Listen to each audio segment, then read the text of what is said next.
예수님께서 불을 던지시며 말씀하신다. 이 바보.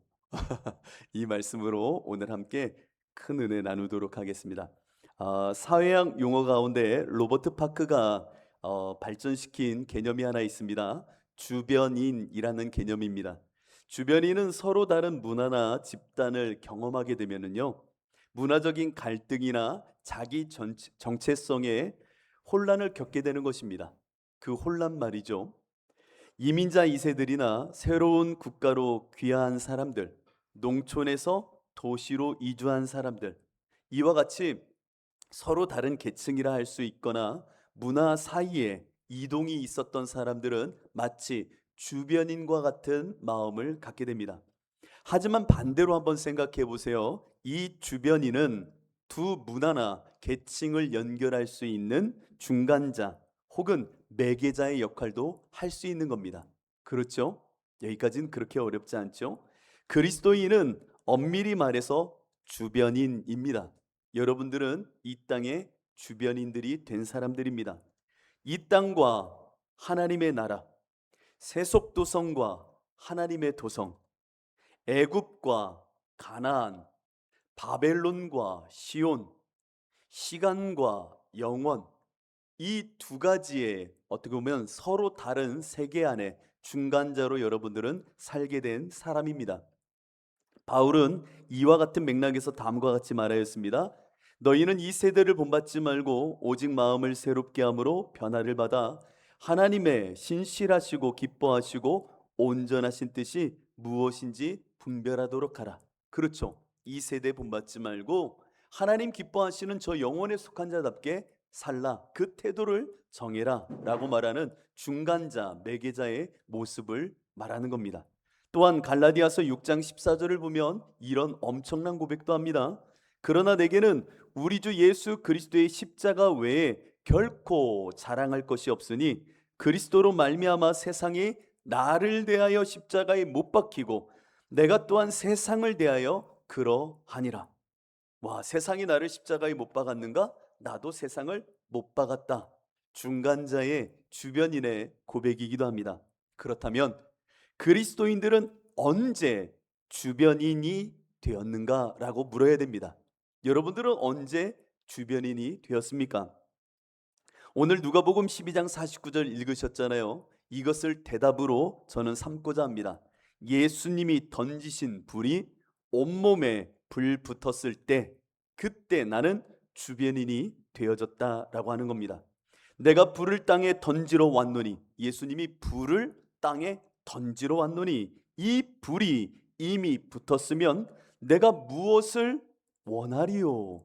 와, 궁극적인 예수님의 목적하심이 드러나는 거죠. 내가 무언가 더 원하는 것이 있겠는가? 내가 불을 던져 너희들이 온몸에 불이 붙었으면 내가 무엇을 원하겠는가?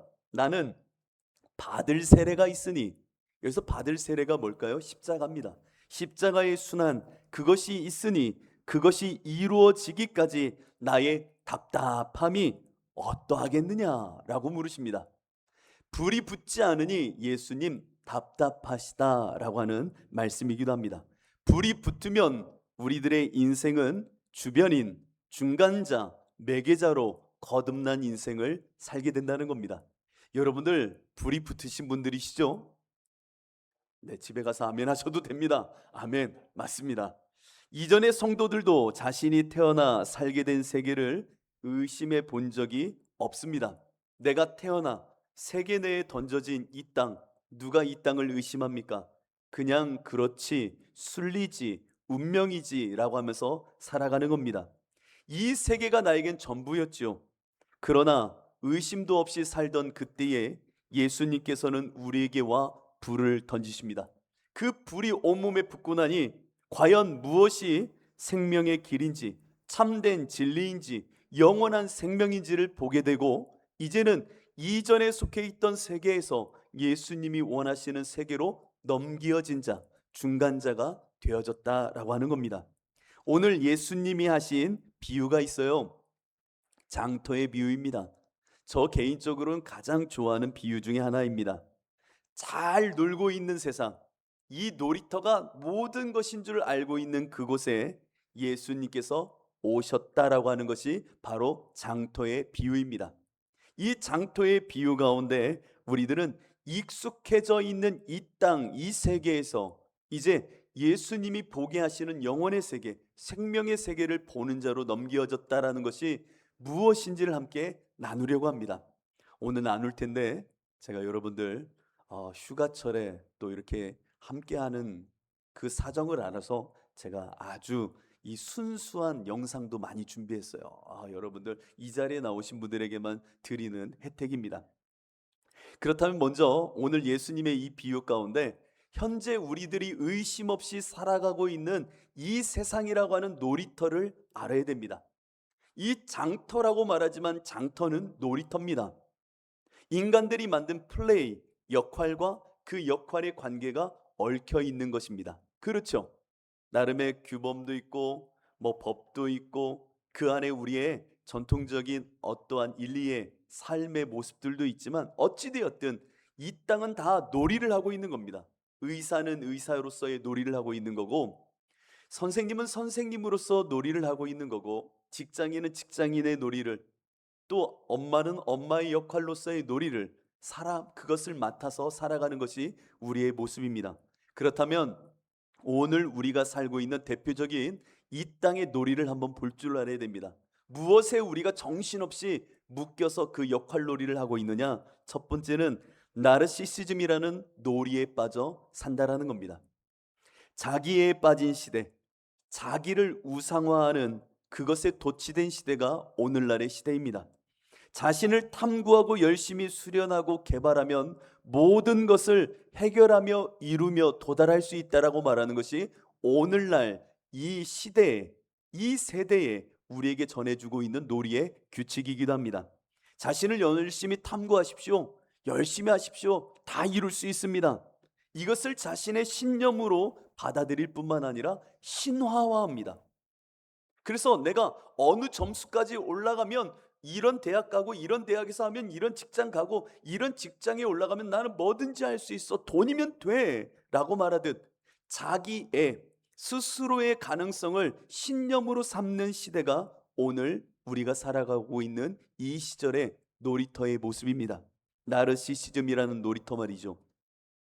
디모데후서를 보면 이런 시절을 이렇게 경고합니다. 너는 이것을 알라. 말세에 고통하는 때가 이르러 사람들이 자기를 사랑하며 라고 말합니다. 말세, 마지막 때는 자기 사랑, 나르시시즘에 빠져 있는 이들이 많아지는 때가 도래할 것이라는 겁니다. 바로 오늘 이 시절 아닙니까? 얼마나 자기애가 큽니까? 뿐만 아니라 이 시절에 또한 놀이터가 하나 또 있습니다. 물질주의라는 놀이터입니다. 이건 말하지 않아도 정말 될 정도예요. 물질주의는 단지 물질 세계의 존재를 인정하는 수준 아닙니다. 그냥 물질 세계, 이 땅의 모든 하부 구조가 모두 이 물질로 움직여진다라고 말하는 것으로 끝나는 것이 아니라 영적 세계를 도말해버리고 영적 삶이 숨 쉴 수 없도록 숨통을 완전히 막아버리는 시절이 오늘날의 시절입니다. 예수님은요, 보물을 땅에 쌓아두지 말라라고 하셨습니다. 땅이 아니라 하늘, 저 영적인 세계를 지향하라 라고 말씀하셨습니다. 만몬, 물질주의를 경계하고 육체의 본성, 육체의 탐욕에 묶이지 말라라고 예수님 경고하셨습니다. 여러분들, 뉴스뿐만 아니라 이 포털의 모든 도메인을 보십시오. 다 돈 얘기입니다. 요즘 다 돈 얘기예요. 돈. 진짜 지겨워요. 그냥 뉴스만 보면 다 돈 얘기해. 돈, 주식이 뭐 어떻게 됐다, 빨간불이다, 뭐 파란불이다, 뭐 했다, 뭐 해서 돈이 없다, 돈이 잃었다, 미래 AI 시대에 몇천 유를 써야 된다, 뭐 한다, 다 돈 아닙니까? 완전히 미쳤어요. 정말 미래 사회에는 돈밖에 없나 봐요. 돈. 생각해 보세요. 다 돈이에요, 돈. 몸은 죽여도 영혼은 능히 죽이지 못하는 자들을 두려워하지 말고 오직 몸과 영혼을 능히 지옥에 멸할 수 있는 일을 두려워하라. 예수님이 하신 말씀입니다. 이 시절이 이와 같이 물질주의의 놀이터에 완전히 도취하여 살아가는 시절이 되어버렸습니다. 뿐만 아니라 다원주의라고 하는 엄청난 물결에 이 시대정신이라 말하는 것에 묶여서 놀이터가 형성되고 있습니다. 이즘이라고 대표적으로 말할게요. 모든 이즘, 무슨 주의라고 하는 것, 나름의 타당성이 있어 보입니다. 그렇지만 모든 이즘은 동등되게 존중받아야 된다라고 말하는 것, 그리고 그것이 권리다라고 말하는 것이 오늘날의 이야기입니다. 이 말은요, 경계가 무너져야 된다는 겁니다. 무엇도 진리라 말하여서는 안 되는 시절입니다. 어찌 예수가 진리야? 라고 말하는 시절이죠. 어찌 네가 말하는 것이 다 진리야? 아니야. 상대적인 것, 서로가 동등한 입장에 취해져야 된다고 말하는 것이 다원주의 놀이터의 이야기입니다. 이 말은요, 최종적이고 유일하고 중심을 잡을 질서와 진리를 말하는 자는 다 십자가에 못 박아 버려야 되는 시절을 일컫는 것입니다. 모두가 동등하다는 겁니다. 동성애든 혹은 우리 안에 있는 각자의 색깔의 다양함이든 그 모든 것을 인정하고 수용해야 된다는 놀이터가 이미 형성되어졌습니다. 윤리적인 상대주의라는 놀이터, 그러다 보니 사건과 현상들에 대해서도 특정 기준을 잡고 함부로 말해서는 안 됩니다. 누가 옳다라고 절대적으로 말할 수도 없는 시절이 된 것입니다. 여러분 한번 정치면, 경제면만을 보십시오. 정치, 경제, 문화, 철학, 역사, 사상, 끊임없이 서로의 다양성을 인정해 주자라고 말합니다. 와, 참 답답한 시절이에요. 로마서 1장 28절을 보니까 또한 그들이 마음에 하나님, 절대적인 진리를 두기를 싫어하며 하나님께서 그들을 상실한 마음대로 내버려 두사 합당하지 못한 일을 하게 하셨으니 곧 모든 불의, 추악, 탐욕, 악의가 가득한 자요 시기, 살인, 분쟁, 사기, 악독이 가득하더라 라고 말합니다. 절대적인 하나님이 없는 시절은 이와 같은 모습을 만들어내는 시절이라는 겁니다. 뿐만 아니라 오늘 여러분들은 AI 시대, 이 변곡점에 살아가고 있습니다. 이미 넘어서고 있습니다. 아직 가보지 않은 미지의 시대죠. 인간과 기계의 경계가 무너지는 시대고 인간의 가치가 어느 정도 어느 위치로 점할지도 모르는 시절을 맞게 되었습니다. AI, 여러분들 궁금한 거 있으면 요즘 어떻게 합니까? 다 챗 GPT한테 물어봅니다. 그렇지 않습니까? 그런데 이것이 어떠한 문명을 만들어낼지도 모르겠습니다. 참 이런 놀이터에 우리는 살고 있다고요. 예수님 말씀하십니다. 이 땅을 무엇에 비유할까? 그래, 장터에 놀고 있는 아이들 이와 같지라고 말하는 겁니다. 장터의 아이들이 모아 서로가 서로의 놀이에 참여하게 하는 이 시절, 이때 예수님 이렇게 말씀하십니다. 오늘 읽은 마태복음 16절을 보니까 이 세대를 무엇으로 비유할까? 비유하건대 아이들이 장터에 앉아 제 동물을 불러라고 말합니다. 예수님이 이 땅에 오셨다는 거예요. 놀고 있는 아이들, 장터에서 정신없이 상거래하는 것 구경하고 있는 그 땅에 예수님 오셔서 동물을 불러내신다라는 겁니다. 여러분, 아이들이 장터에 놀고 있는 아이들을 보면서 부르는 이유가 뭘까요? 불러내는 이유 뭘까요? 나랑 놀자는 거예요. 나랑 놀자는 거예요. 예수님이 이 땅에 오시어 제 동물을 불러내는 거예요. 콜링, 내가 너 부르겠다라는 거예요. 그들이 먼저 말한 적 없지만 내가 먼저 와 그들을 그 장터놀이 상거래의 장에서 불러내겠다라는 겁니다. 예수님께서 비유로 당신이 누군지를 명확하게 말하는 말씀이에요. 나는 부르는 자야. 너희들 놀고 있는 이 세계, 이 세계가 전부라고 여기면서 그 안에 의심 없이 살아가지. 그 땅에 살아가는 너희를 내가 불러낼 거야 라고 하시면서 이 땅에 오셨다라는 겁니다. 세상 풍조, 죽어가는지 모르는 이 시절, 공중 권세 잡은 자들이 그들에게 마약과 같이 유혹으로 끊임없이 세상 것에 취하게 만드는 이 땅에 묶여 놀이로 살고 있는 그들을 예수님이 불러내시는 겁니다. 이 땅은요, 예수님을 거절하고요, 박해하고 외면하고 무시하는 땅입니다. 심지어는요, 골고다의 십자가에 예수님을 죽인 땅이에요. 그와 같이 예수님과 대척점에 있는 그들을 예수님은 불러내시더라는 겁니다. 여러분들, 요한일서 4장 10절을 보면 이런 말씀이 있어요. 사랑은 여기 있으니 우리가 하나님을 사랑한 것이 아니요 하나님이 우리를 사랑하사 우리 죄를 속하기 위하여 화목제물로 그 아들을 보내셨습니다. 그렇게 놀고 있는 놈들한테 하나님이 사랑하셔서 불러내지 않아도 좋은데 제 동물을 불러내시고자 예수님을 그 장터에 사랑하심으로 보내셨다라는 겁니다.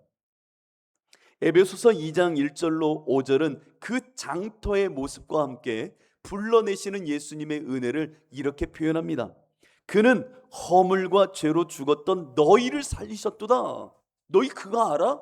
너희들 그 놀이터에서 살다 보면 죽어. 영원한 형벌이야.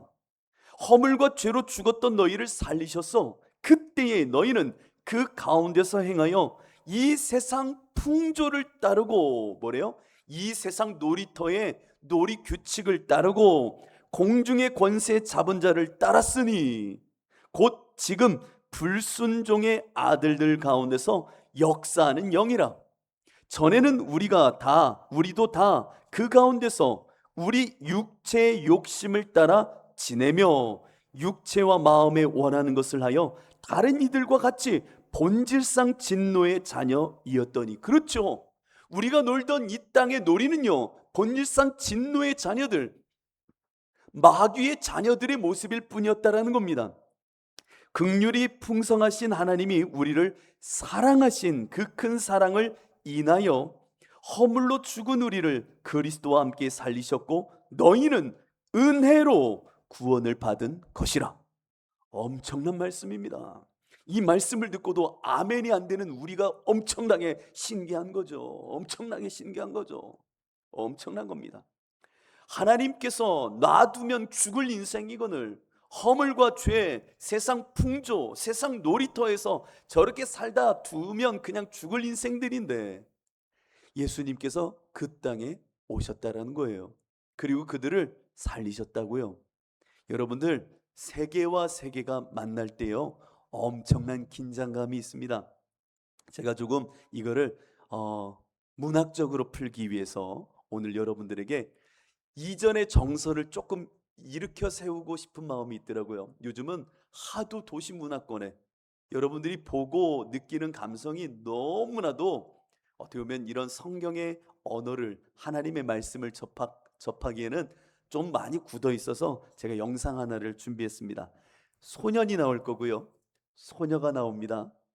소년은 시골 깡촌에서 자란 아이고요, 소녀는 서울에서 온 이쁜 아이입니다. 두 성이 다르죠. 남자와 여자, 이미 세계가 다릅니다. 그리고 남자는 스스로의 세계에 갇혀 있는데 이 여자아이가 들어옵니다. 그때 느끼는 그 오묘한 감정을 참 잘 표현한 것이 황순원의 소나기라고 하는 소설입니다. 읽어보셨죠? 그때의 정서를 조금이라도 알아야 이 바보라고 하는 이 엄청난 사건을 조금이라도 여러분들이 알 수 있을 것 같아서 오늘은 제가 이 영상 편집하고 BGM 넣고 하냐고 어제 고생 좀 했어요. 한번 보세요.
저녁 달이 빛나고 있네.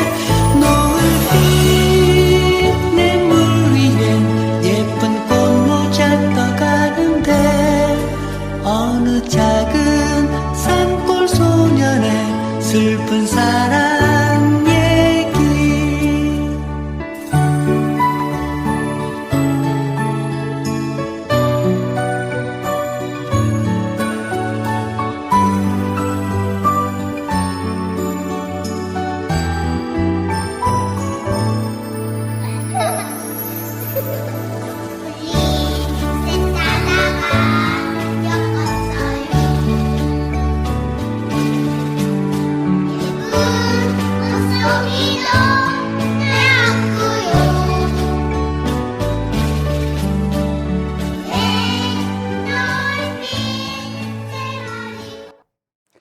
보셨어요?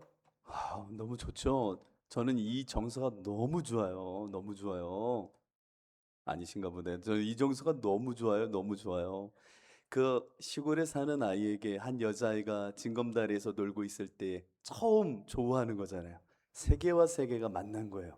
그런데 보니까 여자애 너무 이쁜데 서울에서 왔는데 신발도 빨간색 너무 이쁘고 자기 보니까 검정 고무신 다 찢어져 있고 허름하고 시커멓게 타 있는 자기 모습. 그 징검다리 건너서 어떻게 처음 만난 이후에 무언가 모를 이 설렘이 있는 거예요. 설렘이. 예수님이요, 이 세상에 오셨다고요. 오셔서 제 동무들을 불러요. 나랑 놀자고. 내 세계에 이 놀이터에 나와 함께 하자고 불러낸다고요. 장터에 아이들이 앉아 있을 때에 17절 말씀 보니까 이르되 우리가 너희를 향하여 피리를 불어도 너희가 춤추지 않고 우리가 슬피 울어도 너희가 가슴을 치지 아니하였다라고 말씀하십니다. 그러니까 놀이터에 와서 피리를 불면 왜 피리 불까요? 와서 같이 춤추고 놀자고. 장터에서 아이들이 애곡하고 슬피 우는 이유가 뭐예요? 장례놀이 하자고. 그래도 누구 한 명 와서 울어주는 이가 없더래요. 예수님 이 땅에 와서 말씀을 던지고 하나님의 영원한 생명의 놀이터로 초대하여도 누구 한 명 와 춤춰주거나 애곡하는 이가 없다라는 겁니다. 왜요? 세상 장터 한가운데 빠져 살고 있기 때문입니다. 새로운 놀이, 새로운 세계, 영원이고 진리인 그곳을 말하여 주어도 누구 한 명 예수님께 와서 함께 놀아주는 이가 없다라는 거죠. 세상 놀이에 빠져 사는 사람들은요, 죽음에 이르는 병에 걸린 자들입니다. 여러분 아시죠? 아시죠? 이 땅에 살아가는 이들은 죽음에 이르는 병을 다 짊어지고 사는 사람들입니다. 그리고 이제는 나와 함께 하늘 생명의 영혼에 속한 놀이에 참여하자라고 하여도 그 소리에 반응하지 않는 이들이 가득한 곳이 바로 이 땅입니다. 그런데 이 소녀가 이제 이 소년을 향하여서 정말로 엄청난 일을 하나 행하게 됩니다. 다음 장면을 보실 때 한번 잘 보세요. 그 소년은요, 저 징검다리에 여자아이가 딱 앉아 있거든요. 그 글로 읽으면 더 좋은데, 근데 이 소년이 딱 와서 건너지 못하겠는 거예요. 징검다리 건너야 집에 가는데. 그 소녀를 보면서 이 시커먼 소년이 행한 것이 무엇이냐면 조약돌을 갖고 물수제비를 던집니다. 물수제비 던진 거는 내 놀이예요. 내 놀이. 나 혼자 노는 거예요. 근데 여자아이는 이 돌을 하나 주어서는 어떻게 해요? 그 소년에게 던지는 겁니다. 그러면서 이 바보라고 말해요. 침묵을 깨는 엄청난 너의 세계와 나의 세계를 연결하는 말이에요. 예수님 불을 던지듯 돌을 던지는 거예요. 이 바보. 왜요? 왜 바보예요? 나랑 놀자고 말하면 될 것을, 나한테 넘어오면 될 것을 왜 혼자 물수제비 던지고 있어? 이 바보야. 이 모습을 한번 한 템포로 여리게 혹은 좀 느리게 한번 보시기 바랍니다.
보셨죠?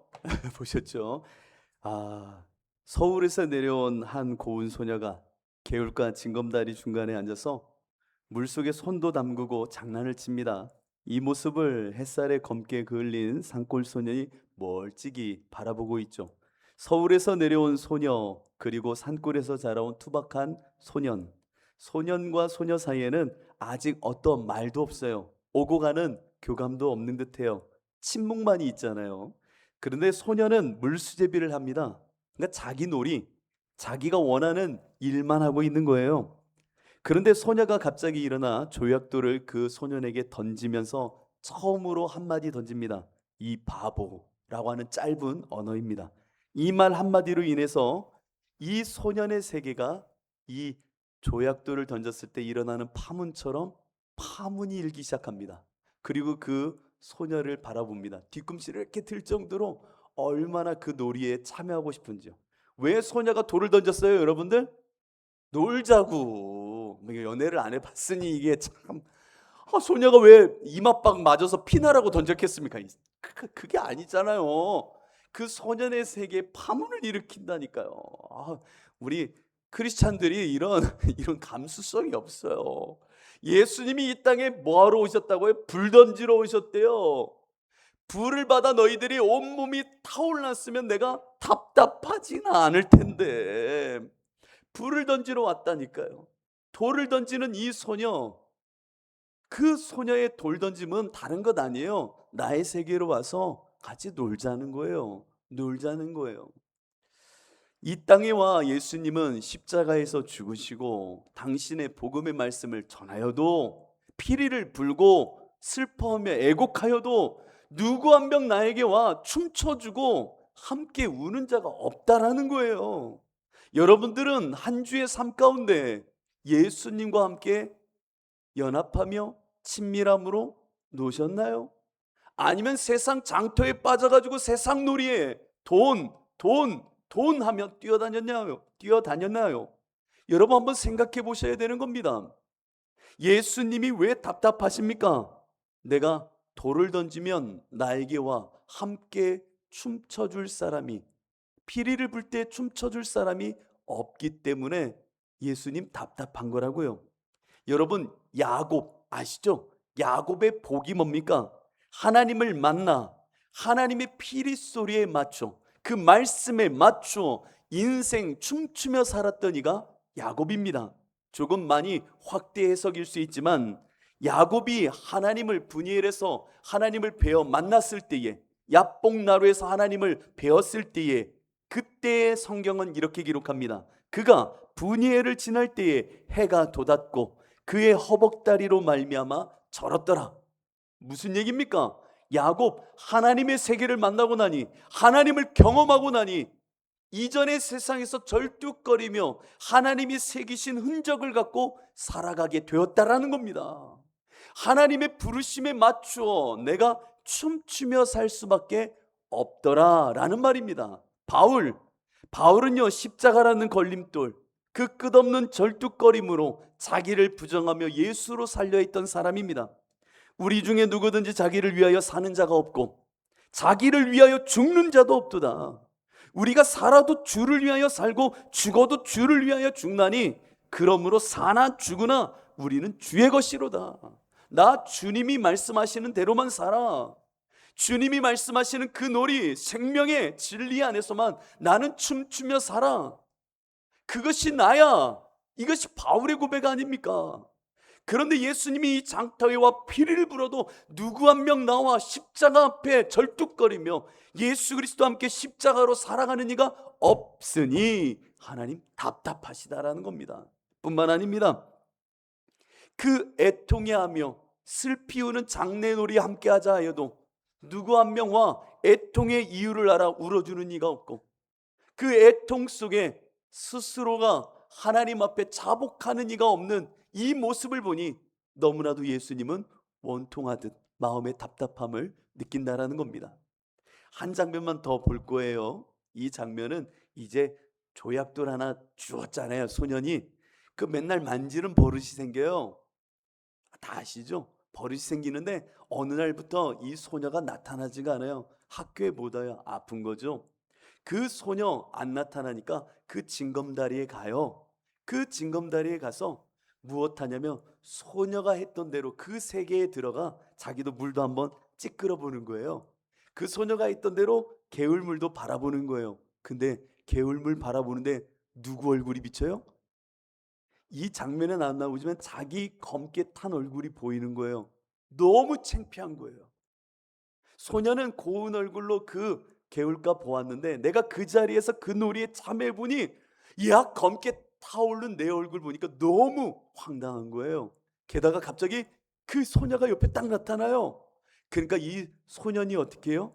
같이 놀면 되는데 그때에는 그 놀이에 같이 참여할 수 없어서 막 허겁지겁 도망가다가 물속에 빠지고 마치 베드로가 예수님 처음 만났을 때 주님 나를 떠나소서 나는 죄인입니다 하듯이 세계에 참여하여 예수님께 참여하여 놀려가니 자신의 이 모습 때문에 함께 춤추고 있는 내 모습이 함께 우는 내 모습이 너무나도 비참해서 이전의 내 모습이 참 어리석어서 완전히 뒤집어지는 모습을 연출하게 됩니다.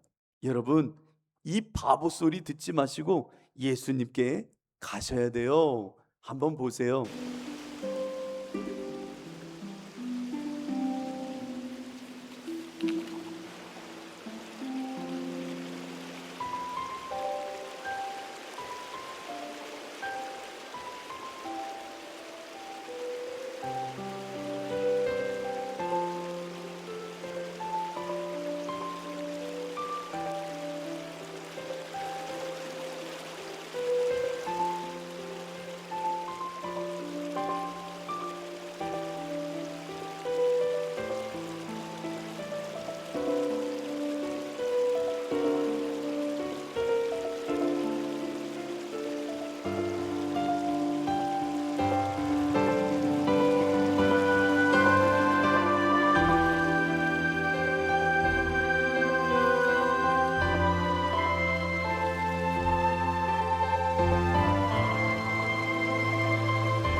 자, 오늘은 이렇게 영상을 준비할 정도로 엄청납니다. 여러분들, 예수님 피리 부시고 슬피 함께 놀자 하는데도 그 자리에 들어와 함께 놀아본 적이 없다면 너무나도 속상한 거예요. 예수님 자리에 함께가 나도 한번 십자가 바라보고 그 안에서 물도 들여다보고 내 모습뿐이 이전의 내 모습이 참 검게 탄 얼굴처럼 보기 싫을 때도 있죠. 다 찢어진 고무신 보니까 너무 속상하죠. 그러나 우리는 그 예수님께로 가는 거예요. 예수님이 여러분들에게 피리를 불고 있고 지금도 함께 울자고 애통해하고 계시는 거예요. 근데 왜 안 가세요? 이 바보들 그냥. 죄송합니다. 제가 여러분들 바보라고 싶은 건 아니라 답답하셔서 예수님 하시는 말씀이에요. 이 바보 언제 넘어올 건데요? 언제 예수님 믿을 건데요? 언제 진짜 예수님과 함께 그 세계를 누릴 건데요? 여러분 빨리 넘어오세요. 이 바보들 바보 그 바보 던져준 그 조약돌 여러분 갖고 계시잖아요. 그 십자가 아시잖아요. 그럼 언제 갈 건데요? 언제요? 예수님 너무나도 속상하셔서 이 시대를 이렇게 비유하셨던 겁니다. 여러분들 마음속에 예수님과 함께 울만한 사람이 되셔야 됩니다. 예수님이 아파하는 이들을 바라보며 함께 아파하는 자들이 되셔야 됩니다. 여러분들 인생 가운데 피리를 부시며 함께 즐겁게 놀자 하실 때에 그 십자가의 절뚝거림의 인생을 통하여 나도 그 피리 소리에 맞춰 춤춰야 됩니다. 왜냐? 그 놀이가 생명이고 진리고 여러분들을 향한 구원이기 때문입니다. 목사한테 주신 가장 큰 특권이 있다면 그것은 바로 죽음이라는 것을 가까이서 볼 수 있는 특권을 주신 겁니다. 저는 그렇다고 생각해요. 이번 주 장례가 있어서 장례를 다 치르면서 제 마음속에 그렇지, 이 땅에서 살다가 그냥 끝나는 것 아니라 우리 성도들은 다 영혼의 때를 준비하는 사람들이지. 여러분 멀다 생각하시나요? 아니요. 여러분 아직 멀었다 생각하시나요? 그러면 노세 젊어서 노세 늙어지면 못 노나니 이 땅에서 놀다가 그냥 더 놀다가 가고 싶으신가요? 언제까지 이 땅 장터 놀이에 빠져 살다가 영원한 형벌로 가실 건데요. 위협하려고 하는 것이 아닙니다. 하나님 여러분들에게 말씀하시는 것 있잖아요. 예수님이 던진 십자가 불을 받았으면 바보같이 혼자 물수제비 던지고 있지 마세요. 빨리 예수님께 가세요. 그것이 생명입니다. 그것이 여러분들이 누릴 기쁨입니다. 오늘 이 시간 이 진리의 말씀이 비유가 아닌 여러분들 가운데 실제가 되기를 축복합니다. 우리 함께 찬송하시